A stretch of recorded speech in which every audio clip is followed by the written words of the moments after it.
brandstof en ons is die lote, en wanneer ons in hom bly, dan sal ons die vrug dra. En sy begeerte is dat ons nie net vrug sal dra van 'n eenvoud, maar 'n veel vrug, want hy sê, hierin word my Vader verheerlik, deur dat julle veel vrug sal dra.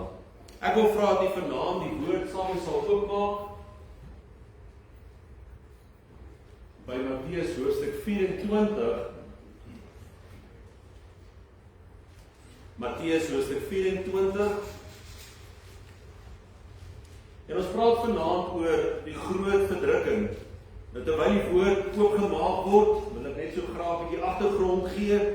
Gisteraan toe kom daar 'n vraag na my toe en hy sê, en iemand vra die vraag en sê, Johnny, waar pas ons in die tydlyn van God se tydlyn in? En hier sal nou sien ek in die laaste ruk, of kom ons sê ek het nou net baie hoofsaaklik stil gestaan by wat die Ou Testament ons leer en dan 'n groot gedeelte van die Nuwe Testament. As ons na die kaart hier agter kyk, dan sal ons baie duidelik sien dat die tyd van die nasies ten opsigte van die ballingskap van die Jode en die tyd van die nasies aangebreek. En daar is 4 koninkryke wat dan deur Daniël geopenbaar is met die droom van Nebukadneser met die beeld. Dit is dan die Babyloniese koninkryk, die Mede- en Persiese koninkryk, die Griekse koninkryk en dan die Romeinse koninkryk. En toe het ek hier gevat ten opsigte van die tydlyn waar ek gepraat het oor die Antichrist, die groot verdrukking. Ons gaan vanaand meer in detail by die groot verdrukking wees. En dan ten opsigte van die 1000-jarige vrederyk en dan die nuwe hemel en nuwe aarde. So ons het dit baie vinnig aangeraak, maar daar's 'n rede hoekom ek hierdie pad met u stap in hierdie tyd, omdat ek graag u sistematies net wil hê dat u moet net 'n prentjie begin vorm ten opsigte van die groot geheel prentjie ook. Maar dan sal ons nou bietjie in hierdie tyd meer na individuele aspekte gaan begin kyk. So ons begin vanaand by die groot verdrukking. Want juis ten opsigte van die roeping van die volk Israel, waar die Here vir Abraham geroep het, en uit hom het hy 'n nasie gevorm, en dis uit daardie nasie uit wat die Messias dan gebore is. Maar dit is ook so dat as jy die Nuwe Testament al gelees het, dan sal jy ook al reeds raak gelees het dat Jesus eintlik vir die heidene gesê het, ek het nie gekom vir die heidene, maar gekom vir die Jood. En dan vra jy vir my, Dominee, maar wat bedoel Jesus as hy sê, want Jesus het vir almal gekom. Maar daar's 'n rede voor, want daar's 'n besondere pad wat die Here dan met die Joodse volk stap, en dit is dan ten opsigte van ook hierdie tydperk wat ons dan praat van die groot verdrukking. So kom ons lees saam uit Matteus hoofstuk 24, en ons lees saam van vers 15. Ons raak van die verse aan wat ons al reeds gelees het, maar dit is goed om dit net weer by mekaar te bring. En hy sê vir ons in Matteus 24 vers 15, hy sê, wanneer julle dan die gruwel van die verwoesting, waarvan gespreek is deur die profeet Daniël, sien staan in die heiligdom, laat hy wat lees oplet. Dan moet die wat in Judea is, na die berge vlug, wie op die dak is, moet nie afkom om iets uit sy huis weg te neem nie. En wie op die land is, moet nie omdraai om sy klere weg te neem nie. Maar wie die vroue wat swanger is, en die wat nog soog in daardie dae. Ek bid dat julle vlug nie in die winter of op die Sabbat mag plaasvind nie. Want daar sal groot verdrukking wees, soos daar van die begin van die wêreld af, tot nou toe nie gewees het, en ook nooit sal wees nie. So ek het vanaf hier kan onderbreek, en ek wil graag hê met die prentjie in die kop ook kry, en opsigte van as ons dink aan die volk Israel, wat terwille van droogte Egipte land toe getrek het, die 7 jaar droogte. En ek wil hê jy moet 'n paar gebeurtenisse in die woord bietjie onderskei van dinge wat as 'n verdrukking kon gesien het.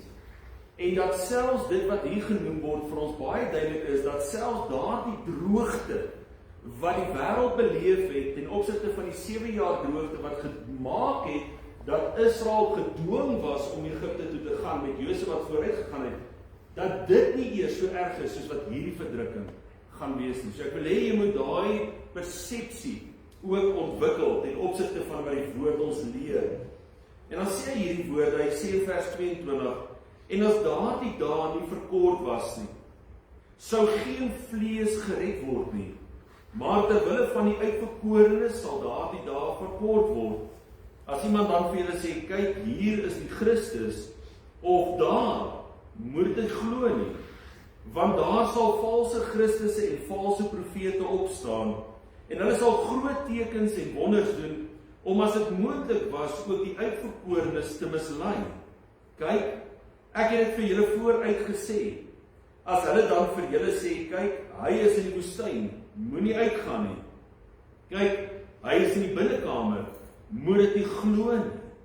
Want soos die weerlig uit die ooste uitslaan en tot in die weste skyn, so sal ook die koms van die seun van die mens wees, want oral waar die dooie liggaam lê, daar sal die aasvoëls saamkom. Tot en met sover uit die woord van die Here. Dis baie duidelik dat die woord van die Here die woord gebruik, die groot verdrukking. Hy sê dit vir ons hierso in vers 21. Hy sê, want dan sal daar groot verdrukking wees. So dit is nie 'n onbekende term ten opsigte van die woord van die Here nie. Maar dit is tog duidelik dat ons sal moet gaan kyk waaroor gaan die groot verdrukking. En ons lees dit in Matteus 24 vers 21 waar hy sê, want dan sal daar groot verdrukking wees, soos daar van die begin van die wêreld af tot nou toe nie gewees het en ook nie sal wees nie. En dis juis in hierdie konteks dat ons sal verstaan dat hierdie verdrukking gaan 'n besondere tyd op aarde wees, wat nie eers in vergelyking sal wees ten opsigte van die apostels, die disippels wat die Here Jesus gesê het. Hy sê, salig is die wat julle vervolg, of salig is julle wat vervolg word ter wille van die evangelie, want weet dit, hulle het al reeds die profete voor julle ook vervolg. En dan selfs daardie vervolging by die apostels en die disippels ondergaan het, dat dit nie eers in lyn kan wees met wat hierdie woord vir ons kom leer van die verdrukking nie. En daarom moet ons besef dat hierdie is nie 'n normale verdrukking. Hierdie is nie 'n verdrukking omdat die kerk 'n probleem vir die wêreld is nie. As ons dink aan die vervolgde kerk wat vervolg word, mense wat doodgemaak word ter wille van 'n getuienis, Charlie Kirk wat onlangs geskiet is, ongeag wat 'n mens se opinie is, dis iemand wat opgestaan het vir waarheid, en daar is nou ter sprake dat daar 'n baie groter komplot agter dit sit, wat daai ouetjie gedwing het om op die einde van die dag daai stap te neem. Maar waaroor gaan dit? Dit gaan daaroor dat die mens vervolg word, die kinders van die Here vervolg word, ter wille van hulle geloof, maar dat hierdie iets anders is. En daarom is dit baie duidelik, wat maak hierdie verdrukking so anders? Dit sal 'n tyd wees van 'n spesifieke persoon, 'n enkel persoon in die wêreld. In Matteus 24 vers 15 sê hy vir ons, hy sê, wanneer hy dan die gruwel van die verwoesting, waarvan gespreek is deur die profeet Daniël, sien staan in die heiligdom, laat hy wat lees oplet. En dan gaan ons na die boek Daniël toe en sê, maar Daniël, wat leer jy ons? En dan leer jy in Daniël 9 vers 27, en hy sal 1 week lank met baie sterk verbond sluit.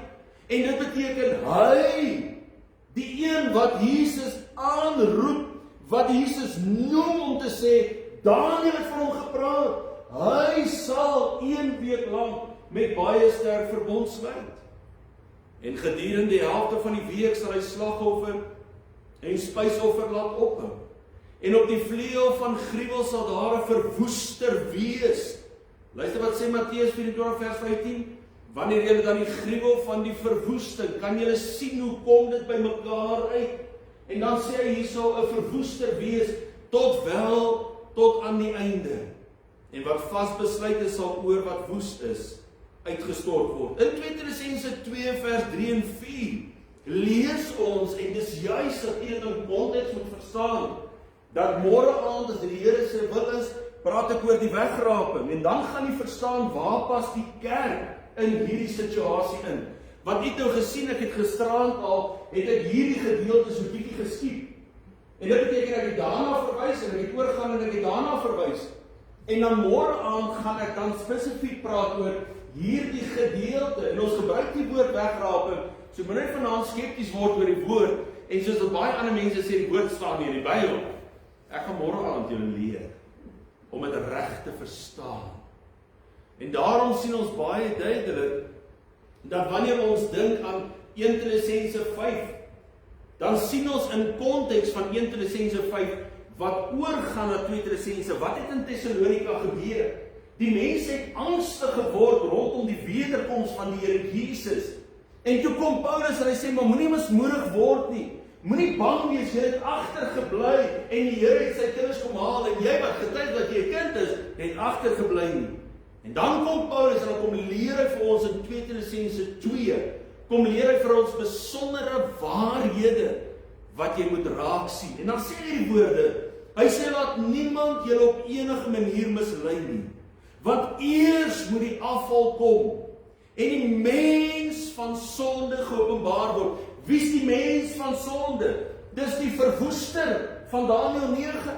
Dis die een wat gaan staan as die gruwel van die verwoesting in die heiligdom. Dis die mens van sonde. En dan sê hy die woorde, die seun van die verderf.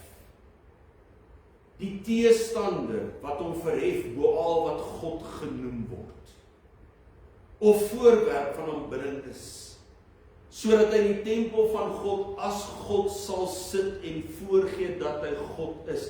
Kan u sien dat 2 Tessalonisense 2 vers 4, dat hy in die tempel van God as God sal sit en voorgee dat hy God is, in lyn is met Matteus 24 vers 15, wanneer jy die gruwel van die verwoesting waarvan gespreek is, sien staan in die heiligdom. Kan jy sien, is dieselfde persoon waarvan gepraat word. En daarom sê 1 Johannes 2 vers 18, hy sê, kinders, dit is die laaste uur, en dis waar baie kerke struikel om die boodskap reg te verkondig, omdat daar Johannes iemand is wat 2000 jaar terug geleef het. En nou is dit om te kan sê, maar hy daai tyd al gesê, dit is die laaste uur, hoe lang is hierdie uur op God se horlosie? En dan weet mense nie hoe om dit te verklaar nie, dan weet mense nie hoe om te verstaan nie, waarvan Johannes praat sê, jy moet altyd gereed wees. Enige oomblik van jou lewe moet jy gereed wees vir die wederkoms van die Here Jesus. Jy kan nie 'n dag en 'n datum bepaal en sê dis die dag. En daarom in hierdie tyd van wat ons weet, waar sommige uitsprake maak om te sê dat die koms van die Here gaan Woensdag plaasvind. Woensdag is 2 dae van nou af. As dit nie Woensdag is nie, dan is dit Dinsdag, die 23ste of die 24ste. En luister mooi, ek gaan nou nie negatief praat van die persoon nie. Maar weet jy wat gebeur nou? Ek wil graag vir jou die vraag vra, waar gaan jy die 24ste wees as dit gebeur? Kom ek sê nou vir jy, gaan my kerk deur wil klop en sê doen ek wil ten minste in die kerk wees, want ek wil so 120 in die boventrek wees wat bid vir die belofte. Want as die Here my kom haal, wil hy my in die kerk kom haal. Ek wil nie daar en met alle respek my seun speel Woensdag krieket. Ek wil nie langs die kriketveld wees en die Here kom haal my nie. Ek wil in die kerk wees. Maar is dit wat gaan gebeur? Want jy sien, die woord sê vir ons baie duidelik dat die Here Jesus kom soos 'n dief in die nag. Hy is nie 'n dief nie. Hy kom soos 'n dief in die nag. Dit beteken hy kom wanneer niemand dit verwag nie.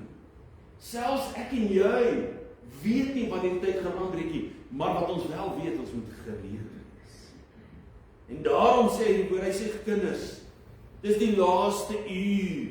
En soos julle gehoor het dat die anti-kris kom, bestaan daar ook nou baie anti-kriste. Waaruit ons weet dat dit die laaste uur is. Die gees van die mens van die sonde, die gees van die mens van die verderf, hy wat homself bo God wil stel, sy gees is al in die werk, in mense se harte, en daarom is daar anti-kriste vandag. Wat maak hierdie verdrukking so besonders, of so anders? Juis rondom die tyd van 'n spesifieke persoon, wat ons dan lees, ook in Openbaring 6 vers 2. En ek wil vinnig, as dit net so vinnig vir die agtergrond kan gee. As jy Openbaring begin lees, sal jy lees in die eerste 3 hoofstukke, lees jy duidelik van die kerk, is jy met my. En dan lees jy in hoofstuk 4 en 5, dan lees jy ten opsigte van gebeure in die hemel. Maar dan van hoofstuk 6 af, dan lees jy van die eerste seels wat oopgemaak word. En dis van daar af waar jy nie meer van die kerk lees nie. Jy lees nie een keer meer die woord kerk of gemeente van daar af nie. En dit beteken, die kerk is nie meer daar nie. Ons sal môre aan 'n bietjie meer verder gaan rondom dit. Maar wat lees jy dan van Openbaring 6? In Openbaring 6 lees jy van die eerste seël. Dit lees jy dan in vers 2. En ek het gesien en kyk, daar was 'n wit perd. En hy wat daarop sit het 'n boog en aan hom is 'n kroon gegee. En hy het uitgegaan as 'n oorwinnaar om te oorwin. En dit beteken dat hierdie openbaring, wat Openbaring vir ons gee van hierdie persoon wat op die wit perd sit, 'n wit perd wat aanduiding is van 'n held wat op pad is. Maar daar's 'n probleem by hierdie persoon. Wat lees jy? Jy lees dat daar is vir hom 'n boog gegee. Dit beteken hy het 'n wapen in sy hand. Nie die swaard van die woord van God nie. Aan hom is 'n boog gegee. En dit beteken dat hy kom nie as 'n vredemaker. Hy kom as 'n valse vredemaker.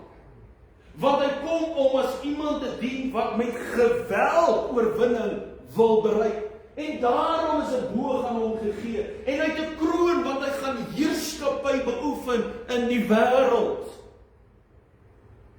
En daarom gaan dit 'n spesifieke persoon in hierdie tyd wees wat as 'n wêreldleier gaan opstaan en wat die mens gaan mislei.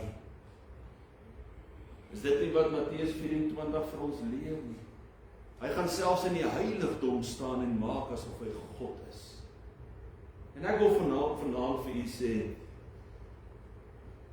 die mens is kwesbaar. Die mens is geneig om baie maklik agter valse godsdiens aan te beweeg. Want mense is altyd op soek na antwoorde. Maar die ware antwoord, die Here Jesus, vermy hulle. Daar's net een antwoord, en dis die Here Jesus. U ken die verhaal van die seun wat wiskunde moes skryf, en toe skryf hy vir die antwoord Jesus. En die juffrou vra sy vraestel, en sy sê vir my seun, hoekom skryf jy Jesus by die wiskunde som? Hy sê, juffrou, ek het Sondag by die kerk gehoor, Jesus is die antwoord van alles. Maar dis hoe dit moet wees. Jesus is die antwoord van alles, maar weet jy wat? Dit kos jou commitment om vir Jesus te volg. Want Jesus het ook gesê, die bouer bou nie voor hy nie koste bereken nie. En dis hoekom baie mense nie tot bekering kan kom nie, want hulle wil nie die koste bereken nie. Want om Jesus die koning van jou lewe te maak, beteken jy met 'n heilige lewe gaan leef. Want hy gaan jou hart verander. En mense wil nie altyd hulle harte verander nie. En daarom sien as hy kom as 'n vredemaker, maar dit sal 'n valse vrede wees. Daniël 9 vers 27 beamoed dit. Hy sê hy sal 1 week lank met baie sterk verbond sluit. En gedurende die helfte van die week sal hy die slagoffer en spysoffer laat ophou. Wat gaan gebeur? Hy gaan met die volk Israel gaan hy 'n verbond sluit van vrede. En daai 1 week lank, maar wat gaan gebeur? Hy gaan sy verbond met die volk Israel verbreek. Nou kom ons terug by wat ons gisterand gelees het in Openbaring 12. Waar die baie duidelik gesien dat die draak en die vrou agterna gevolg, en die nakomelinge van die vrou vervolg. Maar die Here moes hulle beskerming gee. Hoekom? En hoe lank was die tyd van beskerming? 1260 dae, 3,5 jaar, 42 maande. En die Here moes vir hulle beskerming gee. Hoekom? Want hy het die verbond gebreek. Hy het die verbond wat hy met hulle gesluit het verbreek, en nou jag hy op hulle. En daarom sal ons sien, hy kom as 'n leier, maar dit sal deur geweld gedoen word. Ek wil jy met saam met blaai na Daniël 7 toe. Blaai saam met na Daniël 7.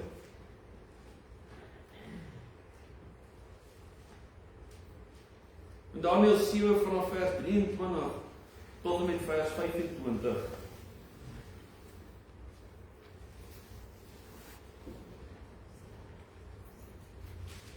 Nou die 4 diere wat dan vir ons hier geopenbaar word, is die 4 diere van die 4 koninkryke.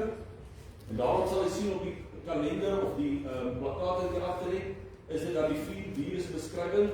Die leeu met vlerke, Daniël 7 vers 1, die beer met die 3 rugvene, Daniël 7 vers 5, en dan die luiperd wat vlerke het en 3 koppe met Daniël 7 vers 6, en dan of 4 koppe, en dan die dier wat 'n aaklige dier is, 'n aaklige gesig is, wat nie eers beskryf kan word nie, van Daniël 7 tot Daniël 7 vers 8.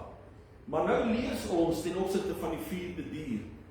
En nou gee hy vir ons 'n bietjie openbaring daarvan in Daniël 7 vers 23.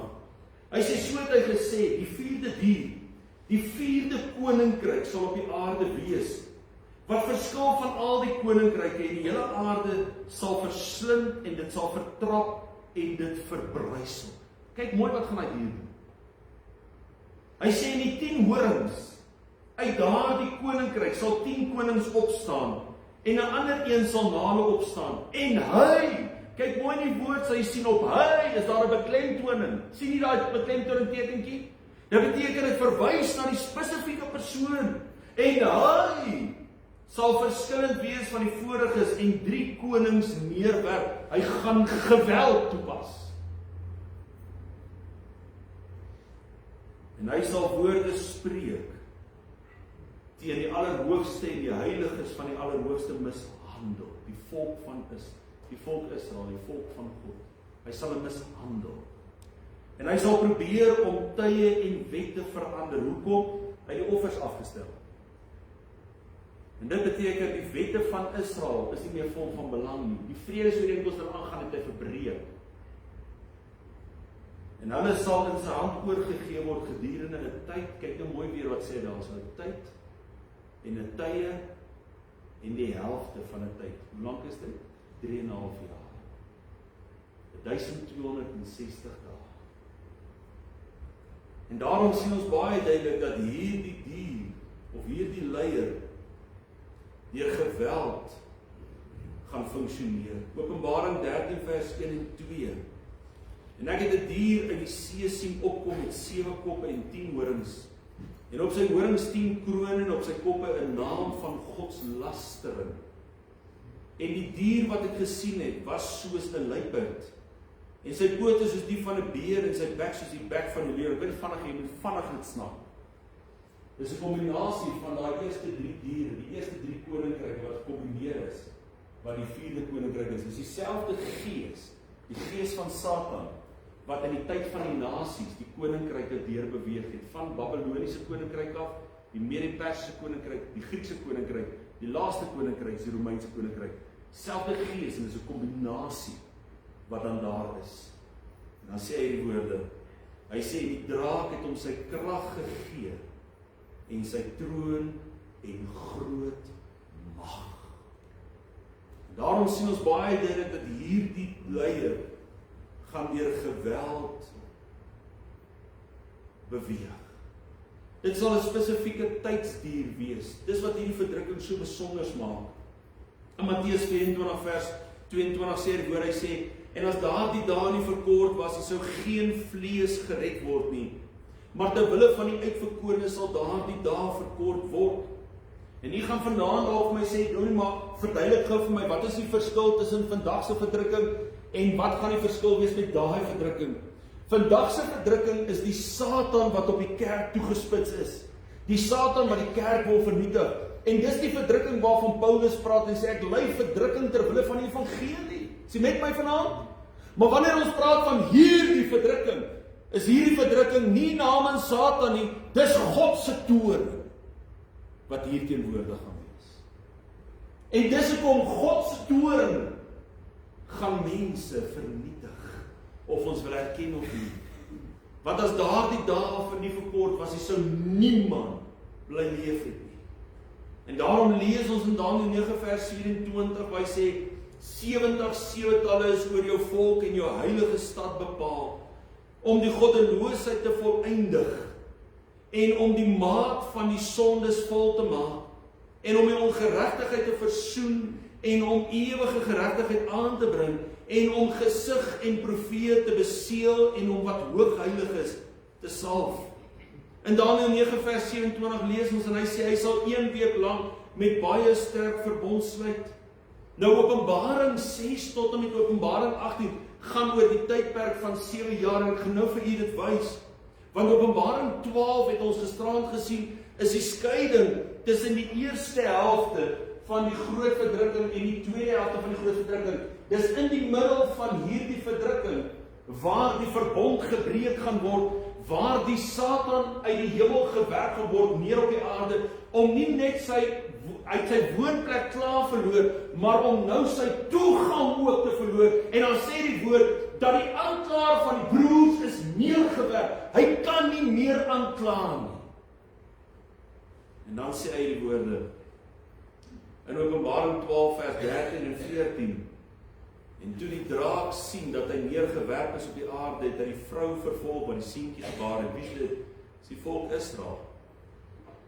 Toe hy neergewerp is op die aarde in die middel van die groot verdrukking, toe hy die Jode begin vervolg, want onthou, die eerste helfte het hy 'n vredesverbond met hulle gesluit.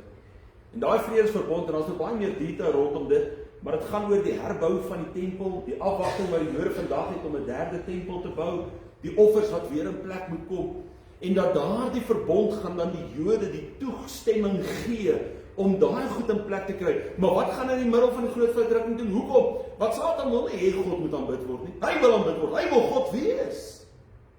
Dit was die rede waarom Satan in die hemel gewerp is, want hy wil hom gelykstel met God. En nou verbreek hy daai verbond. So wat doen hy? Hy skaf die offers af. Hy sê, jy bring nie 'n offer vir 'n God wat nie ek is nie. Jy aanbid my. En dis wat die Satan gaan doen. En nou gaan hy die volk Israel vervolg. Hoekom? Want hulle gaan agterkom, dis 'n valse Messias. Hy het op 'n wit perd gekom, maar het 'n boog in sy hand gehad. Valse vrede, met geweld. En hy sê hy die vrou vervolg wat die seentjie gebaar het, maar die 2 vlerke van groot arend is aan die vrou gegee, sodat sy in die woestyn na 'n plek kon vlieg, waar sy die gesig van die slang onderhou word. 'n tyd, tye en 'n halwe tyd, 3,5 jaar. 1260 dae. Nou, hierdie tydsduur word vir ons baie duidelik geleer in die boek Daniël. En daarom, as jy gaan kyk na Daniël 9, en miskien moet jy saam met blaai na Daniël 9. Daniël 9 vanaf vers 24. En dan gaan ek vir julle die sommetjie daar gee, dat jy kan verstaan hoe werk dit. En dis nie 'n sommetjie wat ek maak volgens 'n rugbywedstryd nie, hoor. Hierdie kom uit die woord van die Here uit. So is 'n sommetjie uit die woord van die Here. So Daniël 9 vanaf vers 24, lees ons hier oor, hy sê 70 seventalle is oor jou volk en jou heilige stad bepaal, om die goddeloosheid te voleindig en om die maat van die sondes vol te maak, en om ongeregtigheid te versoen, om ewige geregtigheid aan te bring, en om gesig en profeet te beseer, en om wat hooggerig is te salf.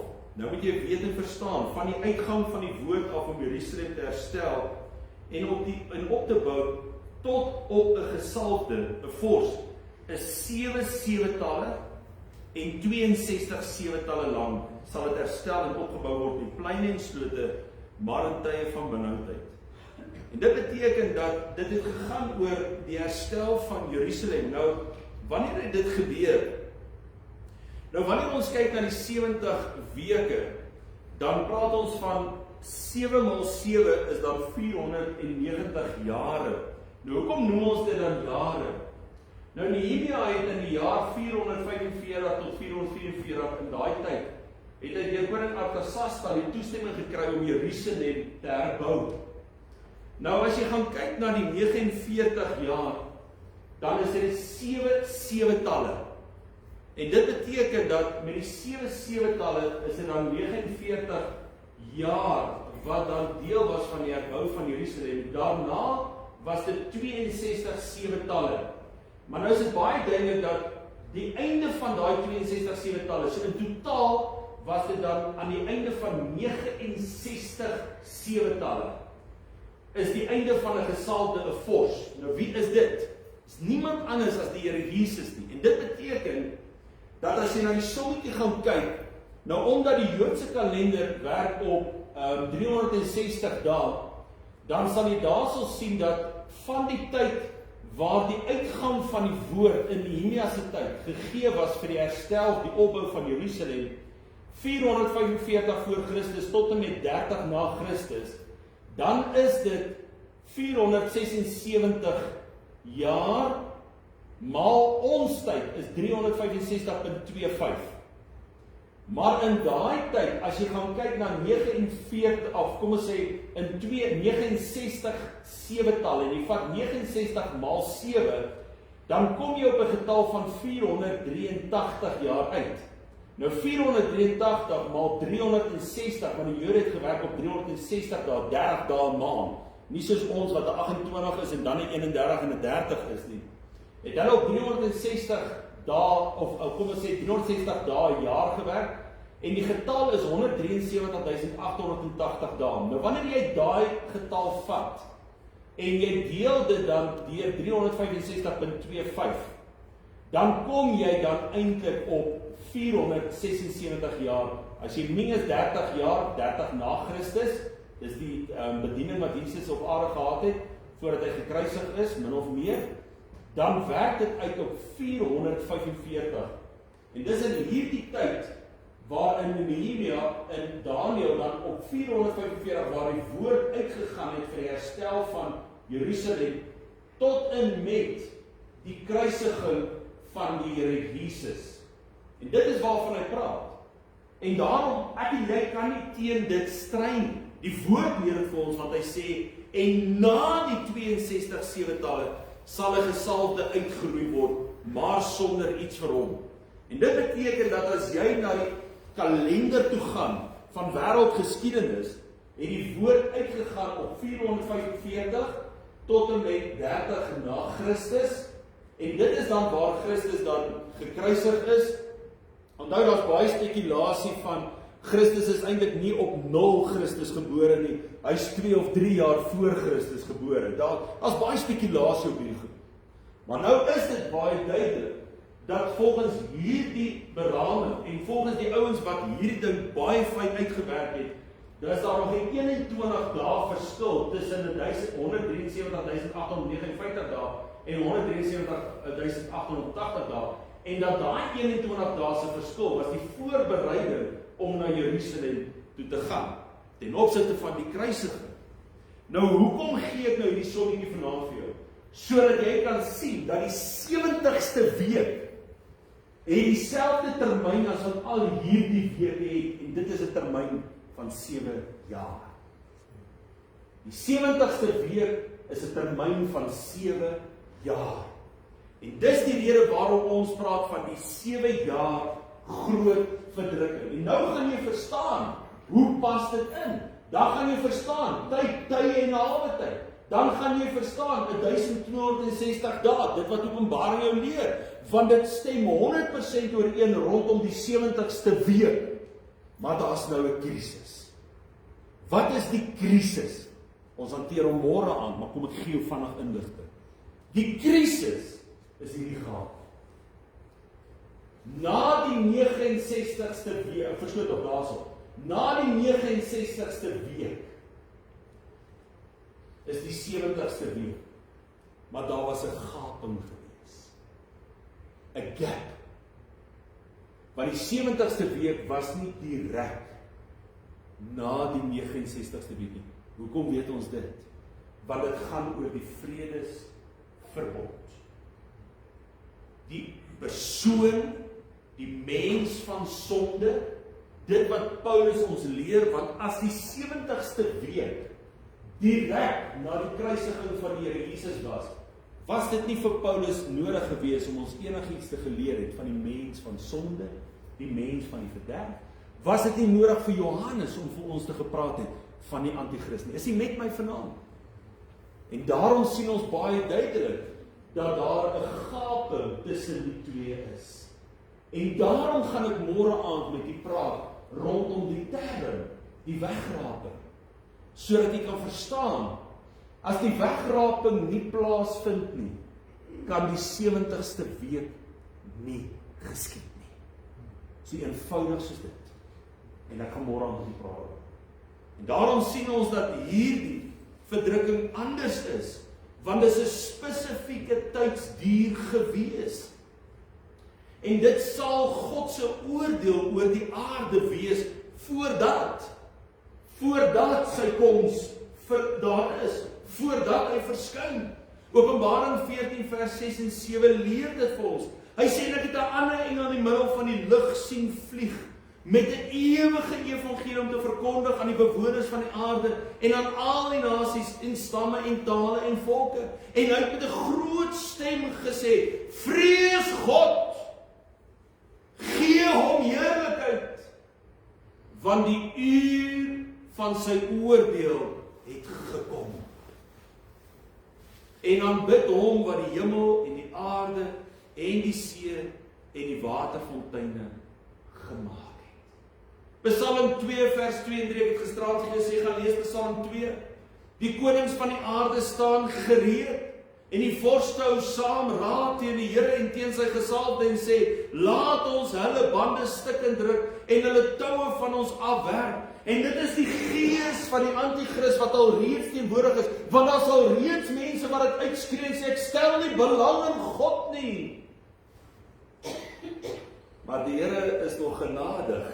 Dis hoekom die kerk nog daar is. Want die kerk word genoem die genade-dispensasie. Want dit is voordat die oordeel van God op die aarde gaan kom. In Psalm 2 vers 9 lees ons dan: "U sal hulle verpletter met 'n ysterstaf." Jesus het nie verpletter nie. Jesus het genade geopenbaar in Christus. Hy sê: "Vader, vergeef hulle, want hulle weet nie wat hulle doen." En ons het gister die gelykenis gelees van 'n man van 'n hoë geboorte wat na ver land gegaan het. Hy het opgevaar na die hemel om sy koningskap te ontvang. En dan gaan hy terugkeer eers daar op die Olyfberg. En dit is waar Psalm 2 vers 9 in vervulling gaan kom, waar hy sê: "U sal hulle verpletter met 'n ysterstaf. U sal hulle stukkend slaan soos 'n erdepot." Is God vandag iemand wat met 'n rotting rondloop en die mens pak slaag gee? Hy's baie genadiger as 'n predikant. Hy's baie genadiger as 'n pastoor. Die Here is 'n genadige God. Dawid het dit so mooi gesê toe Dawid gesondig het. Toe Nathan aan hom gekom het, toe sê hy vir hom: "Wat wil jy?" Toe sê hy: "Dat ek eerder val in die hand van God, want God is genadig. Die mens is ongenadiglik." En God is genadiglik, maar sy genade gaan later tot einde kom. En daarom lees jy in Openbaring 6 van die begin, want Openbaring 6 is dan die begin van die groot verdrukking, van Openbaring 6 tot Openbaring 19, die begin van die groot verdrukking. En dan lees jy met die oopmaak van die seels. Hy sê in Openbaring 6 vers 15 en 17, "En die konings van die aarde en die grootes en die rykes en die owerstes oor 1000 en die magtiges en al die slawe en al die vrymense het hulle weggesteek in die spilonke en in die rotse van die berge." Hoekom? Want God se toorn is besig om uitgegiet te word oor die wêreld. Hy sê en vir die berge en die rotse gesê: "Val op ons en verberg ons vir die aangesig van hom wat op die troon sit en vir die toorn van die Lam. Want die groot dag van sy toorn het gekom en wie kan bestaan?" Wat het Matteus 24 vir ons geleer? As die Here nie 'n einde daaraan bring, sal niemand bly leef nie. Daarom sien ons, wat maak hierdie verdrukking anders? Die kenmerke van die groot verdrukking. Mense gaan op hulle eie lewens gefokus wees. En dit is waar die gedeeltes inkom, Matteus 24 vers 37 en 38. En net soos die dae van Noag was, so sal ook die koms van die Seun van die Mens wees. Want net soos hulle was in die dae voor die sonvloed, toe hulle geëet en gedrink het, getrou en die huwelik uitgegee het, tot op die dag dat Noag in die ark gegaan het. Nou, beteken dit is verkeerd om in die huwelik uit te gee? Ek sê nooit. Die Here het die opdrag aan die mens gegee en gesê: "Vermenigvuldig en bewoon die aarde."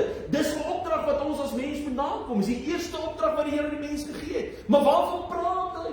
Hy praat van Noag se mense wat nie belang gestel het in die boodskap wat Noag verkondig het nie. Noag word genoem die prediker van geregtigheid. Hy het die mense gewaarsku oor hul goddeloosheid. Hulle het nie geworry nie. Hulle het aangehou met hul goddeloosheid en dis die probleem. Dit het nie gegaan oor die huwelik nie. Dit het gegaan oor was gefokus op hulle self. Hulle wou nie ag slaan op die stem van God nie. Is dit vandag anders? Ek moet eerlikwaar sê ek weet nie. As baie mense vandag nie ag slaan op die stem van die Here nie. As baie mense wat heeltyd op hulle self gefokus is. En solank dinge vir hulle uitwerk in die lewe, is hulle happy. Hulle is nie gepla oor die Here nie. Openbaring 9 vers 20 en 21.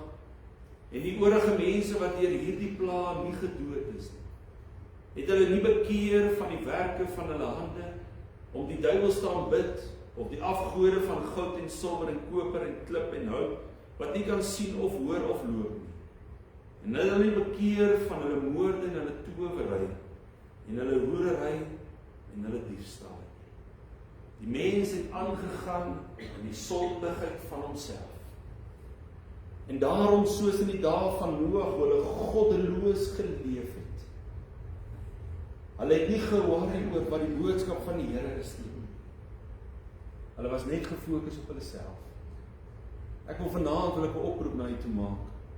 Moenie vanaand op jouself gefokus wees nie. Wees vanaand gefokus op die stem van die Here. Wees vanaand gefokus op die waarskuwing wat God se woord aan my en jou te bring. Wees gereed. Want hy kom soos 'n dief in die nag. En daarom sien ons in hierdie tydperk, dit gaan 'n swaar tyd wees om tot bekering te kom. In Matteus 24 vers 12 het ons dit gelees. Hy sê, omdat die ongeregtigheid vermeerder word, sal die liefde van die mense, van die meeste, verkoel. Ek wil net saam met blaai na Openbaring 6 toe. Blaai saam met Openbaring 6 toe.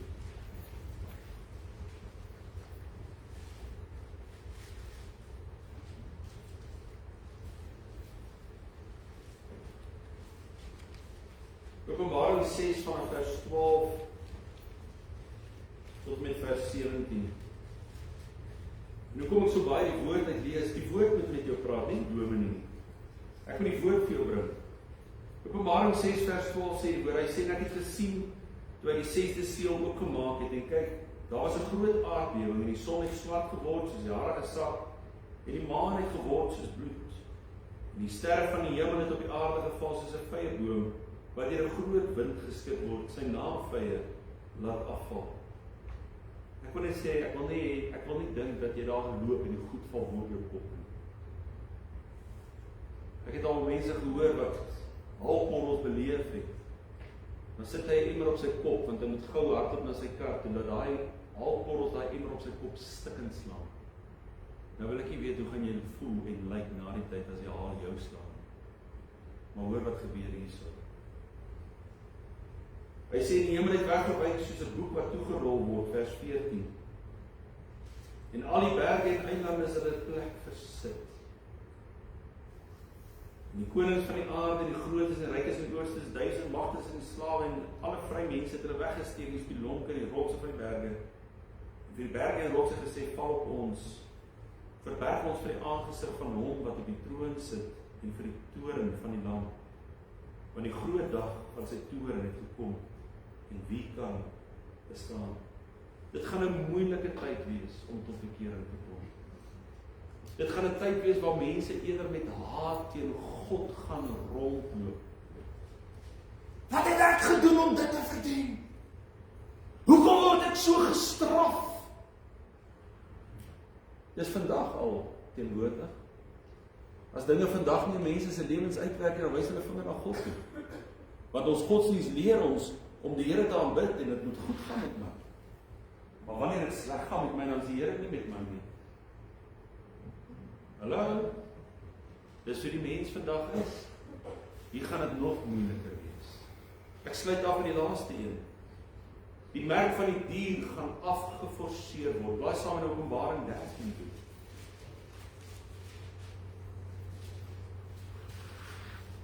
En ek wil net vanaf vir julle sê, die merk van die dier gaan nie plaasvind voordat hierdie tydperk nie tot 'n einde kom. Die merk van die dier gaan hier geskied. Openbaring 13 is na die middel van die groot verdrukking. So wat het gebeur is, nou moet jy baie mooi verstaan, in Openbaring 12 lees jy van die draak. En soos wat ons 'n drie-enige God aanbid, Vader, Seun, Heilige Gees, probeer die Satan daardie formulier ook naam. So hy is nie 'n drie-enige Satan nie. Hy probeer 'n drievoudige struktuur daarstel, as ek dit so, of is 'n drie-enige struktuur daarstel. Die Satan wat die draak is, Openbaring 12, En Openbaring 13 bring vir jou 2 diere na vore. Die eerste dier is die anti-kris en die tweede dier is die valse profeet. En dit is die 3 wat in harmonisering van mekaar gaan wees om die wêreld te verlei en te vervolg.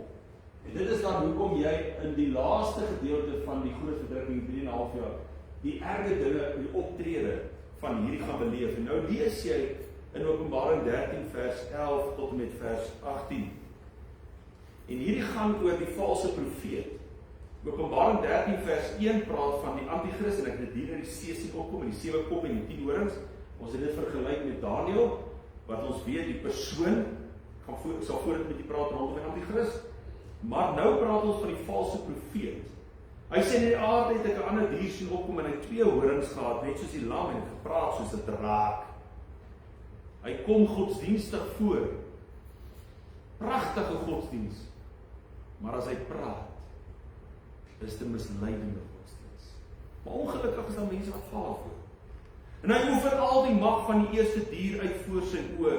En hy maak dat die aarde en die wat daarop woon die eerste dier aanbid, waarvan die dodelike wond is. Dis die anti-kris. En hy doen ook groot tekens sodat hy selfs vuur uit die hemel laat neerdal op die aarde voor die oë van die mens. Dis hierdie ouens wat maak asof hulle wonderwerke in die kerk verrig en mense mislei en die mense stroom agter hierdie ouens aan, want die wonderwerke geskied net in daai kerk, nie in daai kerk nie, daar gebeur niks, dis 'n gereformeerde kerk, daar gebeur niks. Ons gaan na hierdie kerk waar die wonderwerke is. Ek wil net vir julle sê, ek prys die Here vir 'n gereformeerde kerk. Ons is gereformeerd. Nou sê hy die woorde. Hy sê nou die draak aanbid wat die dier mag gee het en dier aanbid en gesê, wie is aan die dier gelyk? Wie kan teen hom oorlog voer? En 'n mond is aan hom gegee wat groot woorde en godslasterlike uitspraak. En aan hom is mag gegee om dit 42 maande lank te doen. Kan jy sien 42 maande? Wat 'n tydperk is dit? 1260 dae, 3,5 jaar, 'n tye en 'n halwe tyd. Presies self, okay? En het sy mond opgemaak om te laster teen God in sy naam en sy tabernakel en die wat in die hemel woon. En dit is ook aan hom gegee om oorlog te voer teen die heiliges en hulle te oorwin. En aan hom is mag gegee oor elke stam en taal en nasie. En al die bewoners van die aarde sal hom aanbid. Almal wie se name nie van die grond uit van die wêreld af in die boek van die lewe van die lam wat geslag is geskrywe is nie. As iemand 'n oor het, laat hom hoor. As iemand nee man, ekskuus, ek lees 'n verkeerde gedeeltes. Julle praat nie met my nie. Ek lees die eerste dier, die anti-kris. Kom ons gaan net oor na die valse profeet toe. En niemand sê iets vir my. Kom ons gaan oor na die valse profeet. Vers 11, ons begin. En ek het die aarde, Openbaring 13 vers 11. Let op. Julle ken die verhaal van die dominee wat gepreek het. En hy preek van Johannes wat in die boom is. En die ouderling sê, hy sê, dominee, dis Saggeus se plek daai. En die dominee sê, Johannes klim uit, dis Saggeus se plek daai. So kom ons lees net van vers 11 asseblief. Hy sê nie op die aarde het ek 'n ander dier sien opkom, hy 2 horings gehad soos die lam en gepraat soos draak en hy oefen al die mag van die eerste dier uit voor sy oë. En hy maak dat die aarde en die wat daarop woon die eerste dier aanbid waarvan dodelike wond is. En hy doen ook groot tekens sodat hy selfs vuur in die hemel laat neerdal op die aarde voor die oë van die mense. En hy verlei die bewoners van die aarde deur tekens wat hom gegee is om voor die oë van die dier te doen. Deur aan die bewoners van die aarde te sê dat hulle 'n beeld moet maak vir die dier wat 'n swaar wond ontvang en lewendig geword het. En dit is hom gegee om 'n gees aan die dier se beeld te gee. En ek wil net herinner, gaan terug na Daniël toe. Die beeld wat gemaak is waarvoor Daniël se 3 vriende, Abraham, Merach en Sabednego nie voorgebuig het. Selfde beeld. Hy sê dit is hom gegee om 'n gees aan die dier se beeld te gee sodat die dier se beeld ook sal praat en maak dat almal gedood word wat die dier se beeld nie aanbid nie. En hy maak dat almal, klein en groot en die rykes en armes en die vrymense en die slawe 'n merk op hulle regterhand op hulle voorhoofde gegee word, sodat niemand kan koop of verkoop nie, behalwe hy die merk of die naam van die dier of die getal van sy naam het. Hier kom die wysheid te pas. Wie die verstand het, laat hom die getal van die dier bereken, maar dit is 'n getal van 'n mens en sy getal is 666. En dit beteken dat dit gaan 'n tyd wees waar die merk van die dier afgeforceer gaan word. Hoekom? Want dit gaan vir jou gesê word, as jy hom nie aanvaar nie, kan jy nie koop en verkoop nie. Jy gaan nie besigheid kan bedryf nie. Jy gaan nie kos kan koop, want jy gaan nie geld hê nie. Want jy gaan alleen kan koop met die merk van die dier wat in jou lewe te vind is. Maar wat is die probleem? Die oomblik as jy die merk van die dier aanvaar, verloor jy jou saligheid ten volle vir ewig en altyd. En daar is nie meer 'n omdraai kans. Want die merk van die dier gaan gepaard met die aanbid van die dier. Die aanbid van die beeld. En daarom die gevolg van God se toorn, laai net so om na Openbaring 14 vers 9 tot 11. As gevolg van die merk van die dier, lees jy in Openbaring 14 vers 9 tot 11. Hy sê in 'n derde keer hulle gevolg met 'n groot stem en gesê, as iemand die dier in sy beeld aanbid en 'n merk op sy voorhoof of sy regterhand ontvang, sal hy self ook drink van die wyn van die grimmigheid van God, wat ongemeng ingeslink is in die beker van sy toorn, en hy sal gepynig word met vuur en swavel voor die heilige engele en voor die lam. En die rook van hulle pyniging gaan op tot in ewigheid. En hulle die dag en nag geen rus nie. Hulle wat die dier in sy beeld aanbid en elkeen wat die merk van sy naam ontvang. En dan Openbaring 16 vers 1 en 2. Hy sê, ek het 'n groot stem uit die tempel aan die 7 engele hoor sê, gaan gooi die skale van die grimmigheid van God op die aarde uit. Toe gaan die eerste een weg en gooi die skaal op die aarde uit, en kwaai en bose swere het aan die mense gekom wat die merk van die dier gehad het en sy beeld aanbid.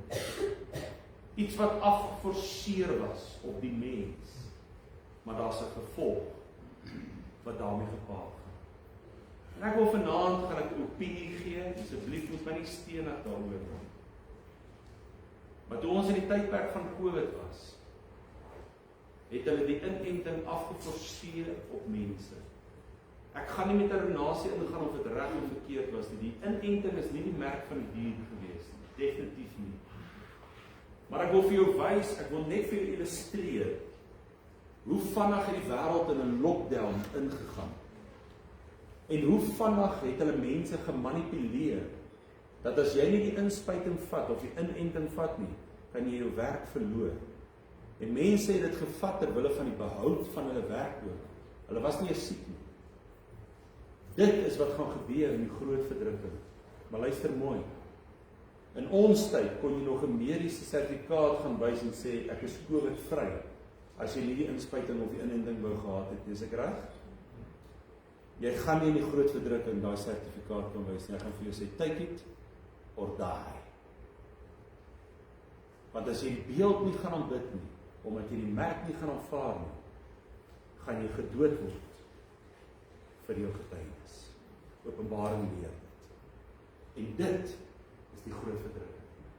En ek wil vanaand 'n beroep op elkeen van die maak vanaand, om seker te maak dat jy nie, en kom môre aand dat jy kan hoor wat gaan hier gebeur, maar dat jy jouself nie hier sal bevind nie, want dit gaan 'n baie moeilike tyd wees.